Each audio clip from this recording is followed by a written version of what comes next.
worldly philosophy in the sense of the classical economists?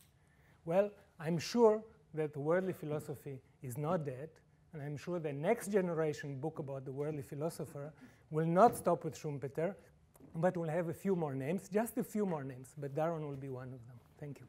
Thank you very much for being here, and thank you, Benny, for that wonderful and touching introduction. The only problem is that after an introduction like that, anything I say will be a letdown, so perhaps I should just stop. But I don't think that's an option, so I have to go on. So it's a great honor to be here, and I took my task here to be to give a broad lecture that both talked about some new ideas, but also related them to existing research, some of it my own, and some of it by others. And that's what I'm going to try to do here. So in particular, I'm going to talk about states and rights. I'll be more specific about what I mean by that. And it's firmly grounded in political economy, which is essentially the economic analysis of political decisions and their implications for economics in turn.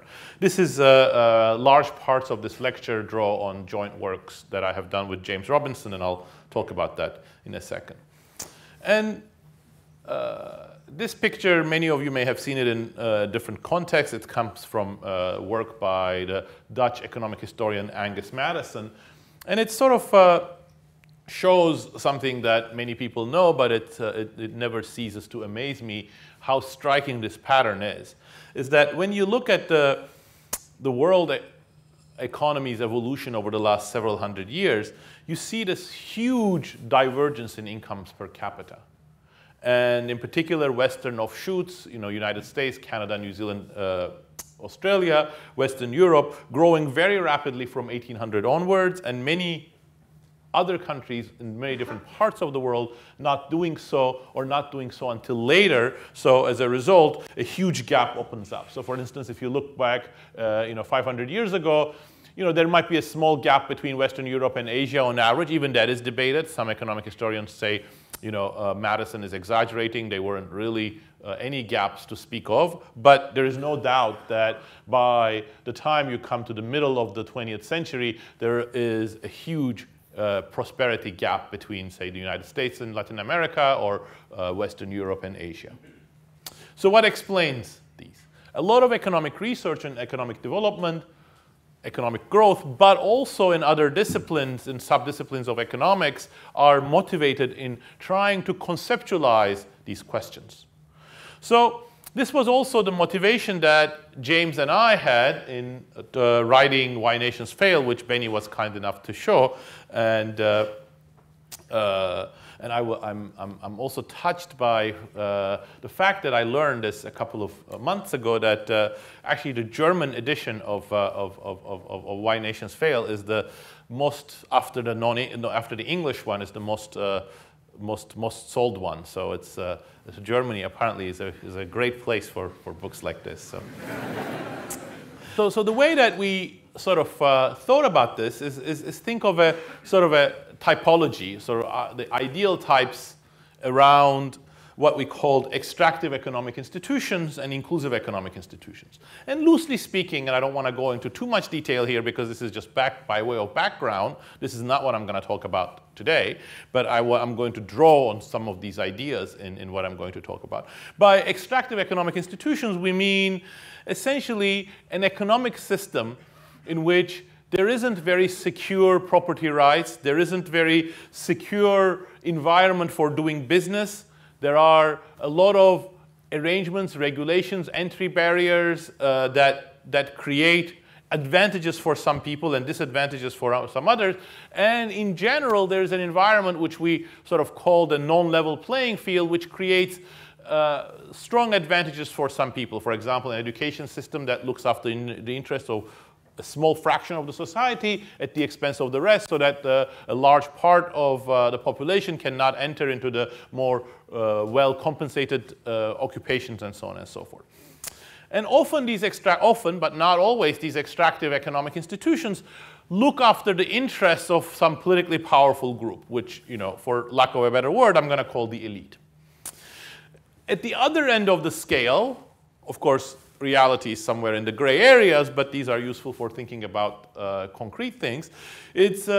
We have what we call inclusive economic institutions. So think of it as sort of the opposite of extractive economic institutions, fairly secure property rights so that when you undertake an investment, you know you're going to be compensated.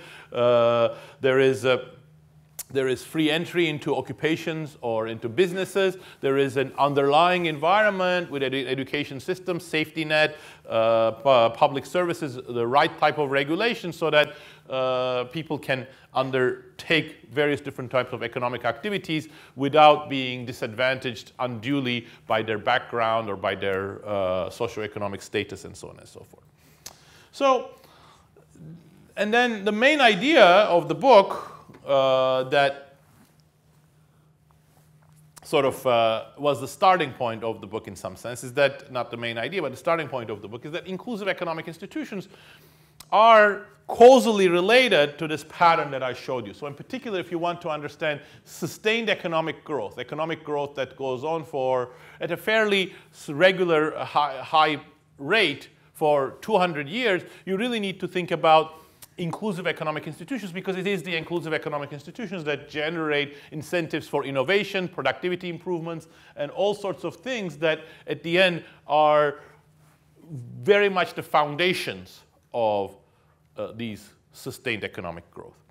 Extractive economic institutions, in turn, might lead to economic growth for some periods of time, but it's not going to be sustained and it's going to be much delayed. So you can have Latin America grow much less steadily and much later. It doesn't require as much inclusive economic institutions, but if you really want to continue that and be at the frontier, then inclusive economic institutions are very important. But really, the heart of the book was thinking about why is it that inclusive economic institutions develop and stick in some places and not in others. And that's very much related to politics, and that's why it's very much a book about political economy. And today I'm going to talk much more about political economy.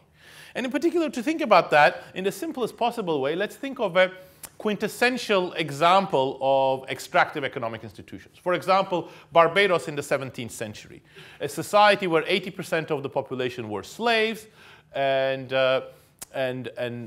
lived under pretty pitiful conditions, very, very low life expectancy, very, very low nutrition levels, very hard work, and so on and so forth. How does a system like that survive? Well, you would not be surprised to know that it doesn't survive because the slaves are happy to be slaves and die at the age of 30. It survives because there is a political system that sort of is capable of maintaining that system, often by force, often by arrangements that effectively makes the political decisions not responsive to the wishes of all the inhabitants of an island, or that island, Barbados, but of a very small elite. So that's essentially what took place in Barbados. There was a class of very large landowners, plantation owners, actually a very small fraction of the island. They were the main beneficiaries of the slave society, and they controlled the military, the judiciary, the political posts, and it was that control that enabled, for example, a highly militarized society to repress slave revolts and force people to work very hard even though they weren't compensated for it, and so on and so forth. So therefore, the picture that emerges is the one that sort of we can be summarized like this, that this is the inclusive and extractive institutions aspect, but then there is a political institutions aspect, and for lack of a better word, let me call them inclusive and extractive. And the inclusive political institutions tend to support and be supported by inclusive economic institutions, and extractive economic institutions tend to support and be supported by extractive political institutions. So to understand the US and Western Europe, for example, it's not enough to talk of the market system and the education system, but you also have to think about the political system. And likewise, if you want to understand slave societies or Soviet Russia or Egypt under Mubarak, it's not enough to talk about slavery and the non-level playing field that it creates, or the communist system or Mubarak's cronies in Egypt, but you also have to think of the political system that robs the rest of the society from voice and concentrates political power. So this discussion naturally leads to this part of the definition of inclusive political institutions.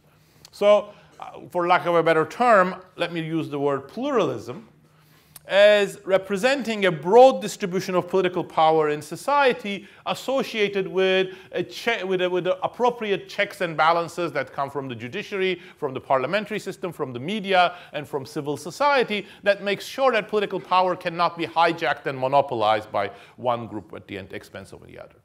So this part is quite easy, and you can think of course, again, it's an ideal type. No society is perfect, and US throughout its history, Western Europe throughout its history has had lots of problems. But loosely speaking, compared to slave societies or Soviet Russia, etc., pluralism is a better description of Western Europe and the US, and sort of the negation of pluralism, of course, is a better description of Barbados or Soviet Russia. But we also emphasized in Why Nations Fail that wasn't the only sort of element of inclusive political institutions.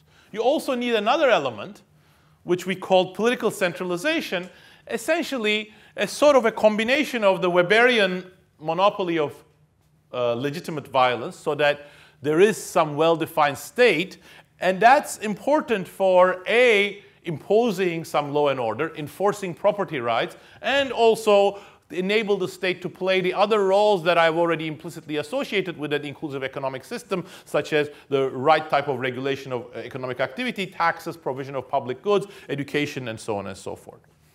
So clearly, a society that does not have a functioning state, even if it might have some properties of pluralism. For example, Somalia is the example we gave in the book, where the entire society for much of the 20th century has been organized around clans and clan families. There isn't a sort of a well-defined landowning elite you can identify, but it's not a very functional society, because even small road accidents can escalate into big blood feuds, because there isn't a centralized authority to sort of punish people or say adjudicate disputes, etc. So this political centralization is an important part, and loosely speaking, extractive political institutions would be failure of either component. If you have lack of pluralism, that's this Barbados here, but if you have political centralization, like the Somalia example, that's also failure of inclusive institutions. And then we also argued in Why Nations Fail that you can have these off-diagonal elements here, inclusive political institutions and extractive economic institutions, or extractive economic institutions, extractive political institutions and inclusive economic institutions. They can last forever, but they're going to be less stable, because they're going to be forces pulling them off the diagonals towards the diagonals, off diagonals into the diagonals. But it's fair to say that at the end, we did not spend sufficient time and effort in our previous work, and in Why Nations Fail in particular, in thinking about political centralization. What are the processes that lead to political centralization? What are the things that make states states? And what are the things that make states effective states? So that's what I really want to talk about today. So at some level, what I'm going to talk about is the states part.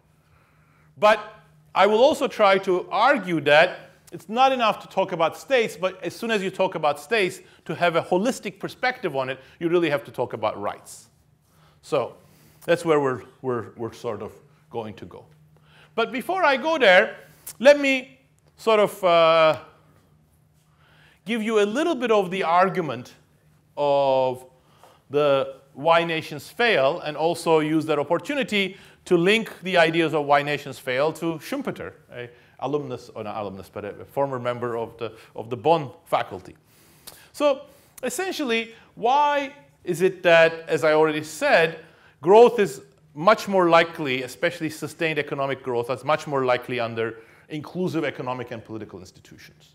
After all, your first reaction, especially if you've been steeped in economic thinking, might be the following, which is, well, wouldn't every dictator, even a kleptocratic maniac like Mobutu or Mugabe, want to have his economy as large as possible? After all, with a bigger economy, you can buy more palaces, more jets, bigger armies, and have greater prestige. So why wouldn't it be the case that kleptocrats and dictators wouldn't encourage economic growth? After all, some pretty well-known economists have argued otherwise. Manchot Lectures, for example, an early student of political economy, is most famous for articulating the idea that stationary bandits are pretty good for economic growth because they internalize all of the benefits of increasing economic activity. And there are natural reasons why this perspective is not, Olson's perspective is not correct, and they are really at the heart of the arguments of why nations fail, and traces of it will be part of what I'm going to talk about today. And in particular, there is one very simple idea which wouldn't surprise you, which is that, I might be a dictator and I might decide to reform the economic system such that I create better incentives. That will benefit society, but the main beneficiaries of it may not be me or my cronies, but it might be some other people. So let's call that the economic losers idea, which is that society will gain, but I will be an economic loser myself. I think that's a very simple idea. It has some validity, but ultimately it's a little lacking. Why is it lacking? Well, because if you think of it, if in fact there is no politics, it's all about economics, meaning that economically Benny will gain and I won't, but I'm still the dictator, what stops me from going and taxing Benny? So at least you need to have a little bit more of an explanation for why I can't indirectly benefit from economic growth, even if I'm not the main, me or my family or my cousins are not the main industrialists or investors or the traders who benefit from economic growth. So for that reason, the main channel that we emphasize is what we call political losers. It's that economic growth, just like Joseph Schumpeter identified, is generally associated with a process of creative destruction. But that process of creative destruction applies not only in the economic sphere, but also in the political sphere. So in particular, what it implies is that economic growth and the changes associated with economic growth often erode the political power base of dictators. So the real fear of a dictator from allowing structural transformation in the economy, new economic interests from emerging, new investments, would be that those changes will ultimately bring a shift of political power. And in fact, if you look at many examples of dictators who articulated why they were against economic growth, for example, the Russian Tsar Nikolai I at the beginning of the 18th century, or the Maria Theresa, Austria-Hungarian empress, they articulated a vision where they were not in favor of industrialization or railways because they thought this would be destabilizing for their countries. And you hear various different versions of that. So I'm going to call that fear of political creative destruction, which is not just the creative destruction that Schumpeter emphasized in the economic realm, but its political ramifications. So let me sort of try to give you a little bit of an insight into this and then link this to some of the research that I have done. And it also is the only link that ultimately is between the talk that I gave today and the talk that I gave yesterday. So this is based on some work or adaptation of some work that I did with Georgi Egorov and Konstantin Sonin, who were the co-authors on the paper that I presented yesterday. So here is a very simple representation of what I meant by political losers, and perhaps it will sort of clarify what I'm trying to talk about. So imagine a society consisting of an elite, like Mugabe, and some other people, let's call them citizens. And just to make things really simple, imagine that currently the elite, Mugabe, is in power and has a choice between staying where he is, which is elite control, which is his full control over society, and two other political economic systems. One, democracy, where he divulges power fully to the rest of society. But that's totally hated by the elite. He absolutely dislikes that, and that's why I put democracy less than or less preferred to elite control. Or institutional reform, which is start a process that's ultimately going to encourage economic growth. So for that reason, I've put institutional reform on the right, that institutional reform is actually preferred by Mugabe himself, by the elite, to elite control. And then we have the citizens. They dislike elite control. They prefer institutional reform. And democracy is the most preferred by the citizens. But what I have represented here are the stage payoffs, or the static preferences. The fear of creative destruction, or the political losers, is all about dynamic preferences. It's not that I just look at tomorrow, but I look at tomorrow, the day after tomorrow, and so on and so forth. And the reason why I care about these things, or the elite will care about these things in this particular instance, is that who gets political power in the future is a function of the current institutional environment. So let me put that in the simplest possible way. Suppose that if you are in elite control, the elite will always keep power. But if you undertake an institutional reform process, then there is some probability P that political power will shift to the citizens.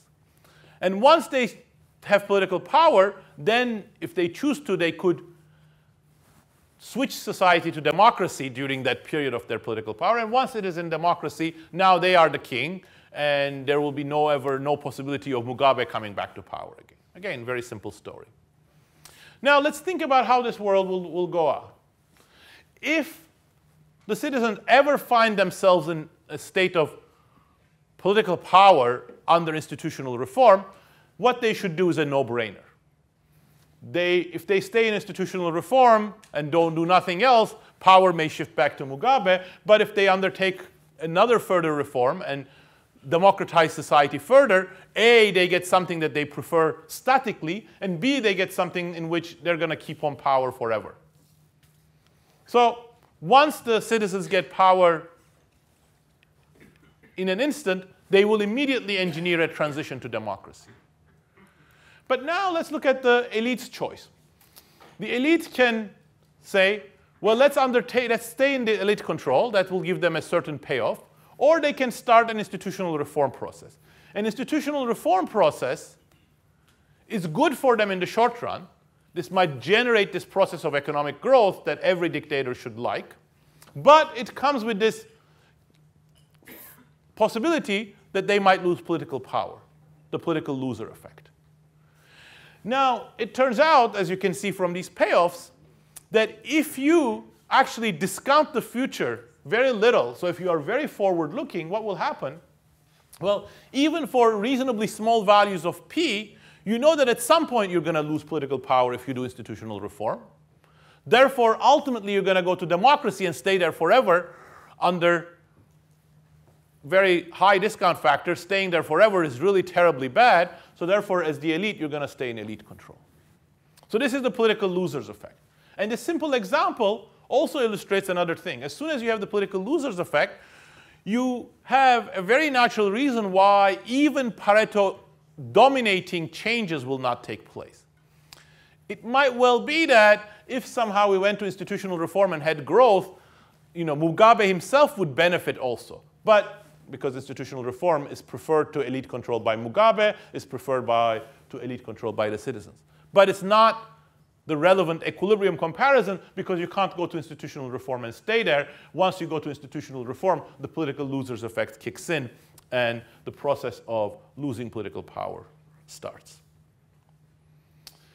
Now, with that background, let's come to the question that I want to ask, which is, how do we now start completing the rest of this picture that I started with, which is I want to think more systematically about this political centralization process.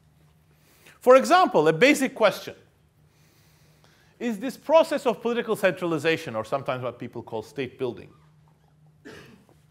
is that more likely under inclusive or extractive institutions? Now, the background I just gave, Mugabe controlling everything and wanting to extract resources from the Zimbabwean society, or pick your favorite dictator, might suggest that perhaps a naive answer might be that extractive institutions which concentrate political power in the hands of somebody like Mugabe, Mobutu, or Mubarak, are the places where we should see state building. In fact, there are, go back to history and you'll find a lot of autocrats, playing this role of state builders.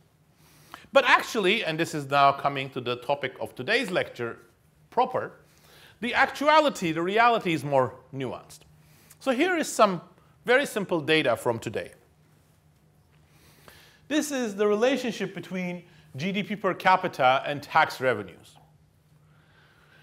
Now, there are lots of problems about how tax revenues are measured in different societies. Some societies have undeclared black economies and so on and so forth. But the overwhelming pattern is extremely robust. Tax revenues are actually higher in richer societies. So at least this one dimension of state, which is the fiscal power of the state, tends to be greater where societies are richer. Well, but how to interpret that? I don't know, but I'm going to try to give some interpretation in a second. But before I do that, here is another sort of regularity. Now, on the vertical axis, I again have the fiscal power of the state, tax revenues relative to GDP. But on the horizontal axis, now I've put one measure out of many possible imperfect measures of political institutions. So this is from the polity data set, constraints on the executive, essentially something that captures how well functioning a democracy a country is. So countries that are dictatorships are 0, like Sudan or Zaire or Swaziland or Syria, and countries that are, have elections but, fairly dominant power of one branch of the government, etc., are somewhere in the middle. Mexico with the PRI, etc., and then you have a bunch of more functional democracies. And what you can see is that again, it is the democracies, or it is the countries that, have, at least according to this measure, appear more constrained in terms of their political system that tax more. So what's going on here? So what I'm going to argue is that, in fact, rather than this naive perspective that I suggested, that it is the extractive societies that will be more capable and more willing of building states, it's going to be inclusive societies, or at least societies that possess certain characteristics generally associated with inclusive institutions, that are going to be more successful in building states. And this, I'm going to argue, is related to something that we did not discuss much at all, actually, in Why Nations Fail. But in some sense, it is the other leg of inclusive political institutions together with pluralism. And it's, for lack of a better term, I'm going to call it generalized rights. By generalized rights, I'm going to mean certain rights that society recognizes: free speech, gender equality, religious freedom, rights to organize, so on and so forth, which, if encroached, are going to trigger certain reactions from society, such as protests, collective actions, votes of one form or another. And I'm going to argue that, in fact, these rights are very important for the development of states. And conversely, the development of these rights would also be very much hampered or even impossible without states. So at this point, this might seem a little strange. What do these rights and states have to do with each other? And I'm sort of talking of one causation one way and one causation another way. So that's what the rest of the talk is going to be about. So in particular, I'm going to try to argue that if you look at society, there are two again simplifying hugely, but in a way that hopefully will be somewhat illuminating, I'm going to think of two different paths of state building. One path of state building, and of course I'm going to start with lack of state, so this is why we're going to start, we're going to move from lack of state building to a situation if we go to a situation in which there is a more organized state, so political centralization. So I'm going to call this path one, where at the same time you build a state as you broaden the distribution of political power. And for example, the English case, where you started from a time at the end of the 15th century where there was neither a well-organized state, and I'm going to talk a little bit about the history in the next 10, 15 minutes, and of course you had nothing that looked like a broad distribution of political power, and the two evolved together. I'm going to call that path number one. Path number two, cases where, such as Russia, Prussia, or Turkey, where you first build a state, on the other hand, and then you might hope perhaps at some point you might get to a broad distribution of political power, I'm going to argue is much more problematic. In particular, so this quadrant here is not so interesting. I'm not going to talk much about it. This is what I mentioned already, Somalia. But these three quadrants, the relationship between them is going to be the sort of the topic of the rest of my talk. So I'm going to try to explain, A, how does this path work, and why this is related to rights. B, why is it that this narrowness of distribution of political power has to co-evolve together with the political state building. And then I'm going to explain this path, or try to theoretically and historically think about this path, and explain why it's much more problematic and why it gets stuck quite often. So in other words, in the rest of the talk, I'm going to try to answer these two questions, or these 5 questions if I break them down. Why most extractive political institutions lack full political centralization? So why is it that many societies get stuck somewhere here? Or coming back to this picture here, why is it that many of these societies cannot even build a very big fiscal capacity? Second, why do strong democracies, or these societies that have some aspects of pluralism and some generalized notion of rights, are actually willing and capable of building states? And then finally, I'm going to come to question 1C, where do rights come from? And then I'm going to come to question 2, which is what explains this path to extractive state building, and then finally is path to a prelude to ultimately building of pluralism. So a sort of a version of sociology's modernization theory. Okay. So let's start with question 1A. Why do most extractive political institutions lack political centralization? So reformulating the question that I started with, why wouldn't every dictator now want to have a powerful state? Okay, fine, perhaps I could convince you that not every dictator is capable of generating economic growth or wants to take the risk of economic growth. But wouldn't you as a dictator want to be as powerful as possible, control as much territory as possible, have as strong a military as possible? And the argument is that no, in fact, it may be more sort of complicated. The first one is, again, political losers. And let me not go through the details of this. The logic is very similar, but the details are a little different. But it's exactly the same idea, which is that often a state building project comes with risks. And those risks may make it unappealing for whoever currently controls the state to undertake a state building project.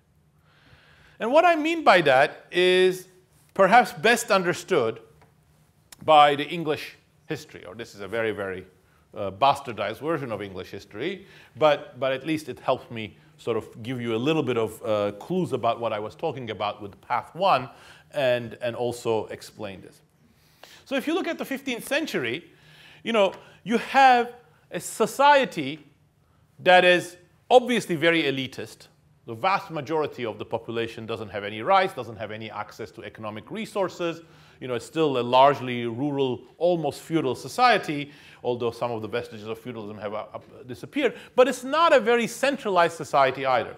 You have a very weak monarch, and you have very strong lords, barons, and with their own armies and liveried retainers, and they are a constant threat to central authority. And you have these constant uprisings. Series of kings are deposed. The War of Roses, for example, is the latest in the installment of these fights between the lords about who is going to be prime, but never with any sort of anything that looks like a modern state. Really, at some basic level, the first process of building a centralized state starts under the Tudors. Henry VII and Henry VIII, essentially after the War of Roses, they try, for example, to take the arms away from the lords so that another process of revolt doesn't take place. But what does this do? What this does is that immediately as Henry VII and then Henry VIII and then ultimately Elizabeth I starts trying to at least have some amount of this monopoly of legitimate violence, which we associate as the basic function of the state, all of the lords try to gang up against them. So in fact, you have these very interesting episodes where these, essentially barons and their sort of retinues, like the Nevilles and Percys, who are mortal enemies. They keep fighting each other. And as soon as the Tudors try to ascertain a certain degree of centralized control, these groups that always used to fight each other, they certainly gang up in order to stop the state-building project. So this is just one example of essentially why a state-building project may not actually be a great idea. Because all sorts of different parts of society may now try to undertake actions in order to depose you because you're a threat to them.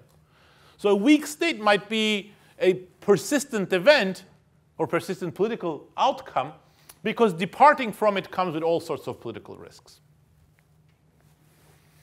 But in fact, there is more to it. That was answer 1. Answer 2 is not an alternative answer, but a complementary one, which is that even if you overcome this first problem, which is that after all, the Tudors, the Henrys and Elizabeth were able to disarm the lords. They took away a lot of the lands of the monasteries and the church, and they started building something that looked a little bit like centralized control. That was only the first step. The second step is that at every instance in which you try to impose some amount of state control, this time the local elites are going to fight against you. So, for instance, one thing that the state is naturally going to try to do is it's going to try to extend the reach of the state to local economies, both from economic taxation reason, second for regulation homogenization reasons. But all of these are going to create local resistance. Some of that will take the form of non-compliance. Some of that may take the form of actually local elites fighting back, or some mixture thereof.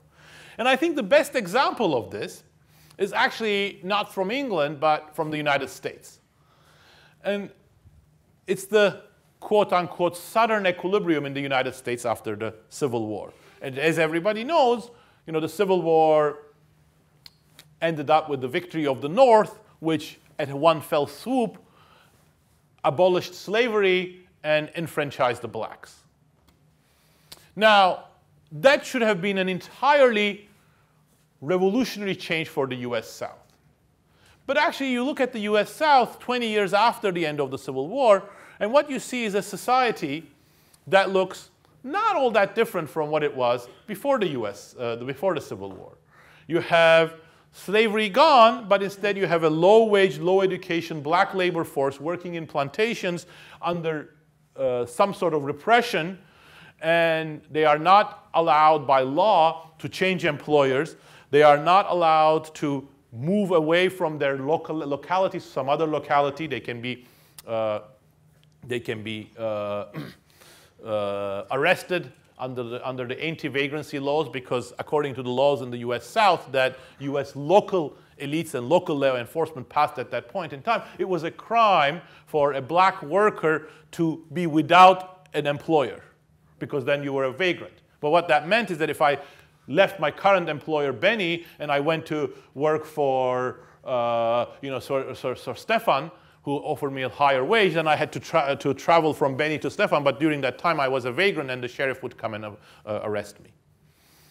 And there was the whole sort of separate but equal sort of thing where the educational institutions, the health institutions, the facilities of the blacks were totally substandard, so they weren't actually getting much education, much health care or anything like that. And also crucially, even though under federal law blacks were allowed to vote, de facto they weren't allowed to vote. Why not? Because the Southern political establishment swiftly moved to introduce a whole host of literacy and other requirements that were very much selectively enforced. That meant that they were enforced just for the blacks. And so if you, as a black person, you turned out to vote, you would have to pass a literacy test. You would never pass it. If you turned up as a white person, you would pass it even without taking the test. Or there were a whole host of things like this, including repression by the Ku Klux Klan. So how did this thing come about? After all, didn't Abraham Lincoln and the politicians, northern politicians who came after him, didn't they want to abolish slavery? And the reason for that is a combination of economic and political factors. Economically, this is what the black congressman, George Washington Julian, said: of no way would be an act of Congress totally abolishing slavery if the old agricultural basis of aristocratic power shall remain. Economically, nothing changed. The same plantation economies offering the same wages. But that was, in turn, made possible because the political distribution of political power didn't change. And the distribution of political power didn't change because the North did not want to spend huge amount of resources stationing power, troops in the South. And once the Northern troops were withdrawn, the Southern elites could do whatever they wanted. And in fact, this is something that James Robinson and I tried to model in a paper we wrote a number of years ago, which is that if you want to think about this, for example, local power in the South, you really have to think of political power not just what is de jure power, which is what the Constitution says. The Constitution said blacks have exactly the same rights economically and politically as the whites, but you need to also take into account de facto power. And de facto power is something that happens on the ground because people make certain investments, they form coalitions. And what happened is that once the de jure power of the white plantation elite changed in the South, they formed a whole sorts of new coalitions. They co-opted local law enforcement. They entered into a different sort of arrangement with the sort of the poor whites in order to exclude the blacks entirely from power.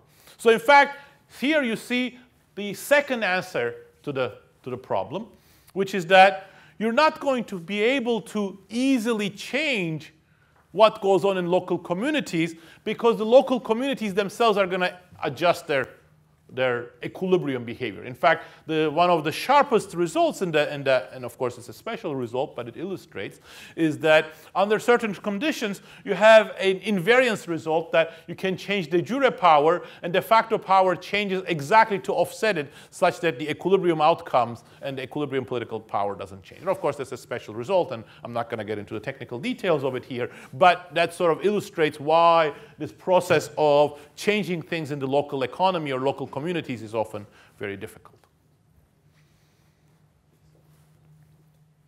So I want to offer yet a third explanation. Again, a complementary one. The first one was that I don't want to undertake state building because if I undertake state building, that's going to threaten other interests and they will try to depose me. The second is that even if I want to undertake some sort of state building, I'm going to be stopped. It's not going to be effective. The third is that actually after a while, I might learn to cohabit with local elites and gangs and thugs because there might develop a sort of a symbiotic relationship between me and them. And after all, actually, the Southern equilibrium would not have been possible until this thing called the Hayes-Tilden Agreement, which involved the US, the northern federal troops being pulled away from the South. So after the US Civil War, first the northern troops were located in the South. During that process, actually, there was a vibrant democracy in the South. Lots of blacks went and voted. There were black state senators, state congressmen, black federal congressmen, black state senators. Certainly, it's not, if you were going to try to develop an explanation that the blacks did not really want to take part in the political process, that's far from the truth. In fact, they voted in fantastically great numbers. But everything changed after the Hayes-Tilden Agreement because after the northern troops went, the things sort of unraveled. Why were the northern troops left? Well, because there was an agreement between the US, between the southern elites and the northern sort of politicians that will support what you do in the north, just don't bother us in the south. And you see that sort of all sorts of other things that look like that. The north-south relationship in Italy, Waziristan or Baluchistan in Pakistan, where there are areas which support what goes on in Islamabad or in Karachi, but they are left to their own devices. Kurdish areas in Iraq, or Colombia today. So the Colombia aspect is something that James Robinson, Rafael Santos, and I studied in a paper called Monopoly of Violence, Evidence from Colombia. And essentially, since time is short, I want to be sort of very quick in summarizing it. But what we sort of show in that paper is that there is this sort of supporting relationship between non-state armed actors, in particular paramilitaries, which came to control about 1/3 of the country, and central politicians. And why would this symbiotic relationship develop? Well, it turned out that one of the main things is that these non-state actors mobilized a lot of votes and served the purposes of centralized politicians. And the way that we try to show this by a variety of different means, but essentially using the formation of this United Self-Defense Organization of Colombia, which happened in 2001. And after this 2001 event, in which they took an explicit decision, the paramilitaries took an explicit decision of being politically more active, you see both lots of qualitative evidence of ballot stuffing and voter mobilization or voter coercion, but also you see this striking increase in the vote share in the areas controlled by the militaries by quote-unquote third parties, which were often associated with the militaries and supported very strongly the policies of the President Uribe. And moreover, you see exactly in the areas that the paramilitaries controlled a huge increase in the vote share of President Uribe in the 2006 election. Now, this might just be coincidental, but the argument that this is actually related to state building is that if this is so, then there should be less incentive for the state to move in and remove the paramilitaries. And in fact, the evidence that we found was exactly consistent with that idea, that in places where the paramilitaries were providing especially valuable votes to the party in power at the time, were more likely to survive under paramilitary control. So again, so this idea that actually there are lots of real and political barriers to expanding the power of the state. Okay? So that was my first question, question 1A. So the second one is, why strong democracies? So why is it that pluralistic societies tend to have political centralization? And I think clues about this, again, are very suggestively provided by the English case. So here is, again, a somewhat potted version of history. But the Glorious Revolution, which was the position of James II by Parliament and William of Orange, was very much fought against despotism and control of James II on the economy, the religion, what he wanted to do, sideline Parliament, take on more powers, especially in the financial markets. So your natural reaction might be that after that, perhaps there should have been less taxation. Perhaps this power of the central state, after you get rid of this despotic king and you bring a much more empowered parliament, there should be less taxation. But a very interesting book by John Brewer, Sinews of Power, shows that exactly the opposite happened.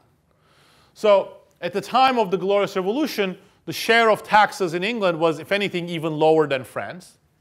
And then James II is deposed, and there's a huge increase in taxes in England. So what's going on? Well, what's going on is very simple. Parliament did not want to be taxed by James II, but it didn't mind taxing itself.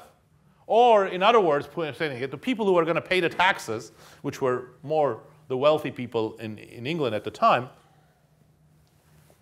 did not want to be taxed by James II, but they were happy to be taxed by a state that they trusted, a state that they thought they could control. And in fact, what did the state do? It taxed them, but it used those taxes for things that they liked, such as a stronger navy so that they could trade, enforcement of the Navigation Act so that they could monopolize trade both in Europe and especially with the colonies. So essentially, in other words, the presence of a somewhat broader distribution of political power, in this instance more broadly distributed among the elites within England rather than just in the hands of James II, encouraged state building. So that's what I mean by from pluralism to state building. And in fact, this is something that I try to sort of model in a paper I wrote about 10 years ago. And I don't want to go into the details of the model so much because time is short. But what I essentially sort of offered there was this notion of consensually strong states. And what I mean by that is that imagine a situation in which the citizens would like the state to provide public goods or something that they like. And the state can only provide public goods if it has a tax revenue. Now, if you have a monarch like James II, and he comes to you and he says, well, I'm going to tax you a lot, and as a result of that, I'm going to provide lots of public goods. But at the same time, I'm going to be totally despotic, and I'm not going to be any responsive to any wishes that you have. You cannot criticize me, you cannot depose me, you cannot constrain me. Well, naturally, you'll be quite skeptical that all the taxes that he raises will actually be spent for what you like. So you might be much more cautious in giving him the power to tax in the first place. But now imagine that instead of James II, you have Parliament. And if Parliament does something you don't like, you can vote them out.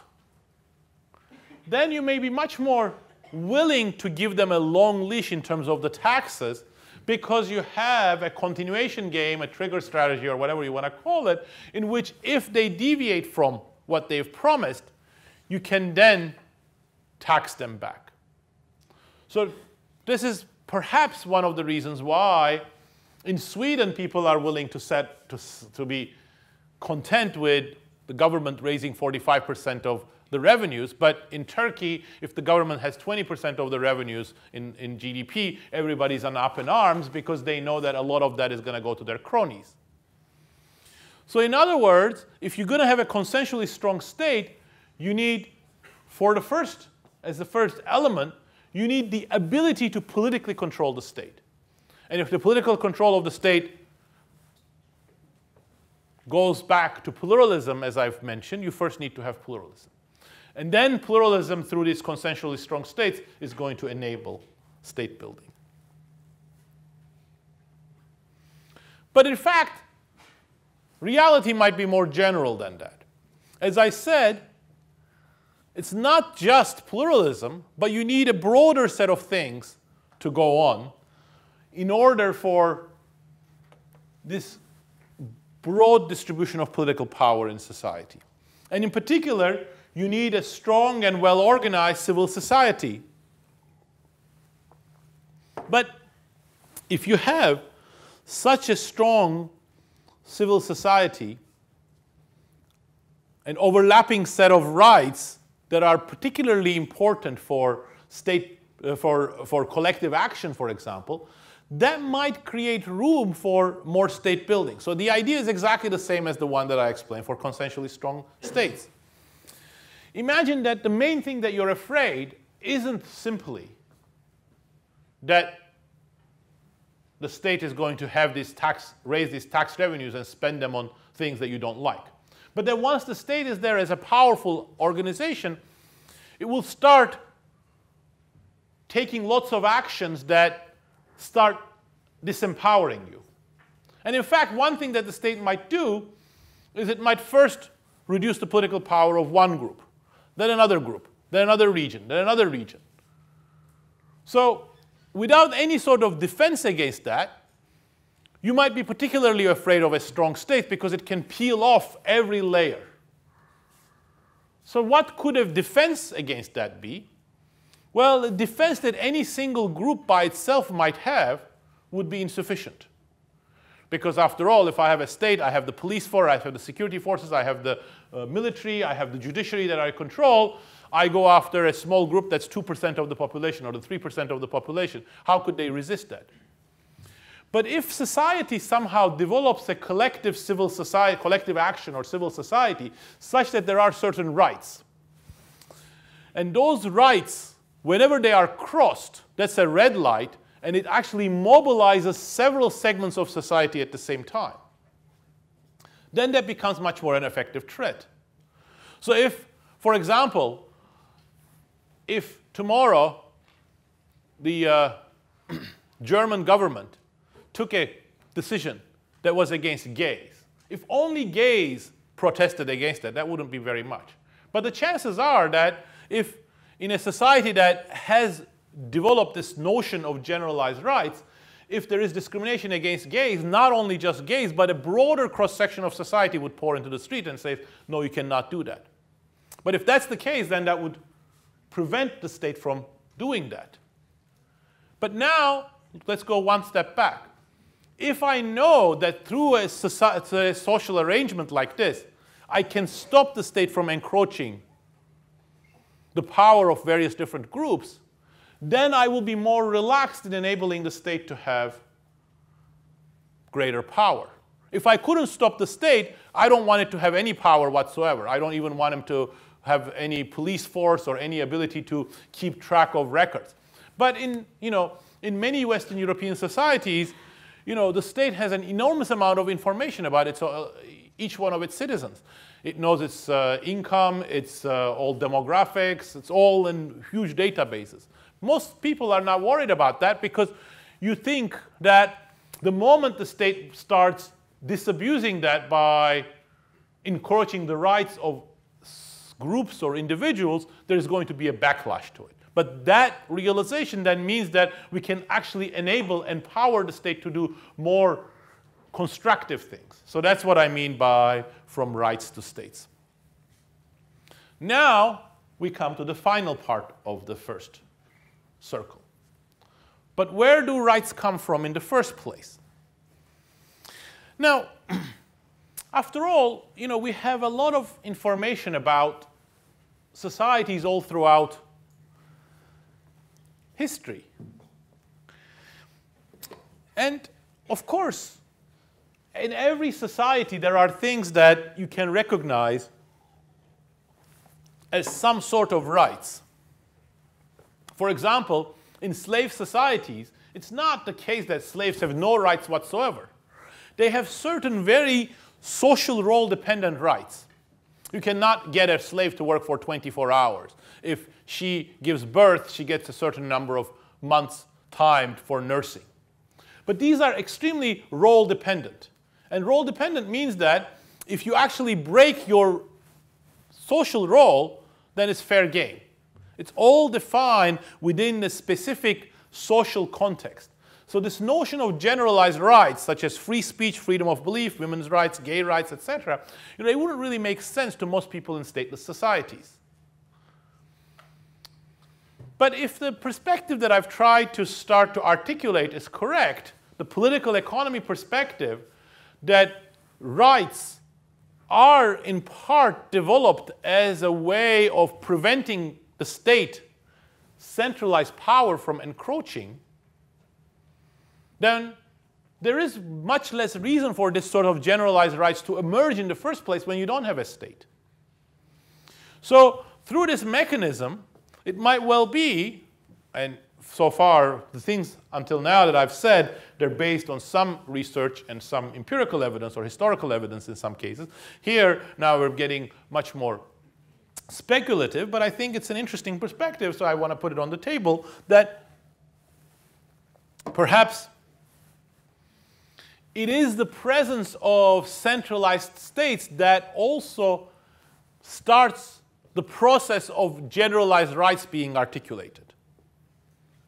And in fact, you can sort of push forward on that, not just talking about states, but also pluralism. Again, going back to the English case, it wasn't just that pluralism helped with state building, but state building strengthened the parliament. So if you look back into the Henry VII and Henry VIII reign, what you see is that this is the period in which the parliament becomes stronger and stronger. So this notion of king in parliament becomes articulated. And why is that? Well, because what was going on that Henry VII and Henry VIII were doing something that was unseen in the English society at the time, which was strengthen the state. There was a lot of concern about it. So what they then came up with the idea that, well, we have to give guarantees to the other powerful groups that you're going to be heard. And the way to have them heard was to strengthen parliament. So you can now see this sort of back and forth between pluralism and states or rights and states going on. So now I'm coming back to the end, and so I'm going to take 5 more minutes, but that's enough for the questions 2A and 2B, and then I'll conclude. So we come to the question of state building. So if what I have explained as the difficulties of political centralization or state building, what explains extractive state building? Well, that is very straightforward. After all, what I have highlighted so far are just some forces against it, but also there are benefits. The benefits is that, of course, as I posed already, which dictator wouldn't want to be more powerful, have a bigger state, bigger security force? And in often those tendencies might even get stronger because you feel threatened by outside forces or by things like as the defensive modernization. So I think understanding this path 2, often trying to build a state because you are trying to achieve some other objective, so you sort of think, okay, I'll take my chances with the local resistance and with all of the threats that exist against me, you know, as in Russia or Prussia or Turkey, I think sounds fairly straightforward. But what I want to sort of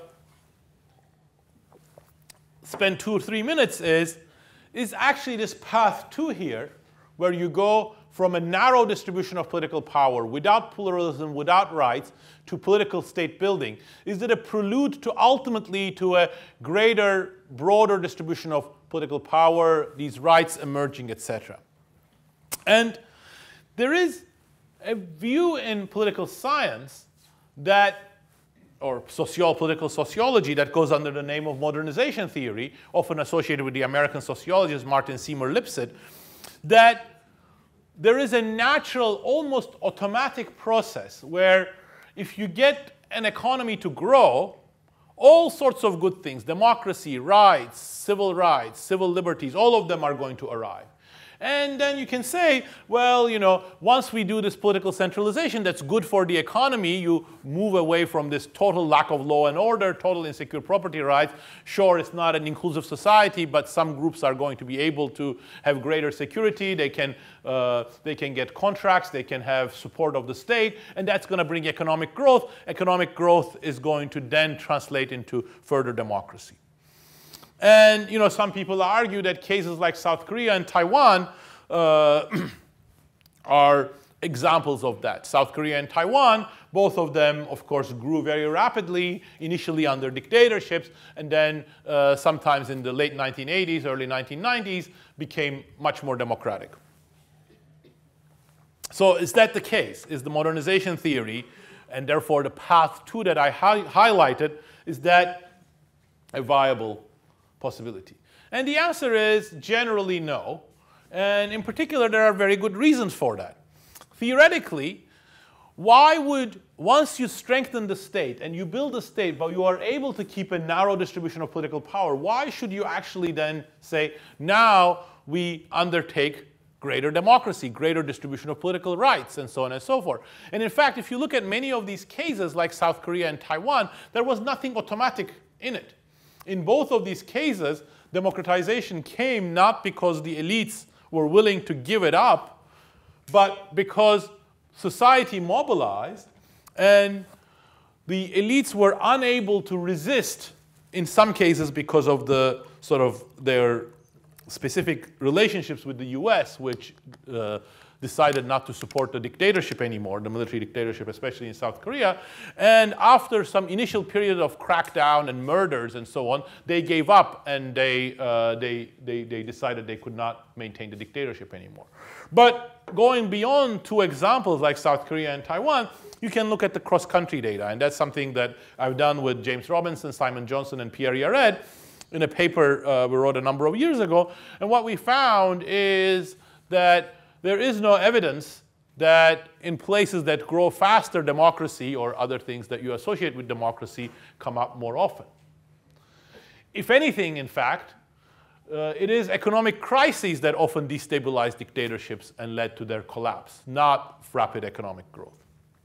So, therefore, just to conclude, perhaps the Goldilocks of states and rights, the happy medium of states and rights, might in fact be this path 1.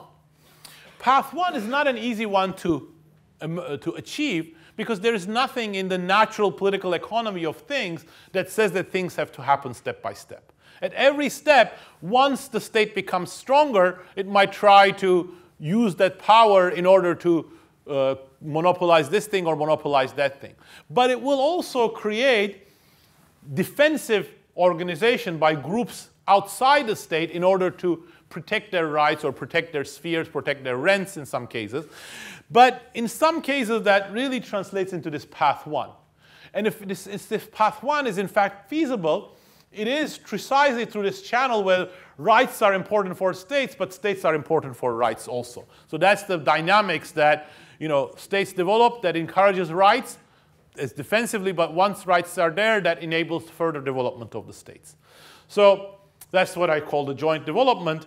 And let me not sort of cover that last slide and just conclude. I think very much what I've tried to sort of emphasize here is both some of the themes that I have sort of researched joint with Jim Robinson, and some of them in the context of Why Nations Fail and some of them in other contexts, but also some ideas about this development of rights in different types of society and how rights and states interact, but then bringing them back to the political economy and the political economy of different sorts of institutional arrangements, which are ultimately, I think, and a lot of research suggests, are important for long-run economic growth, which are topics, therefore, of central importance for economics as a whole.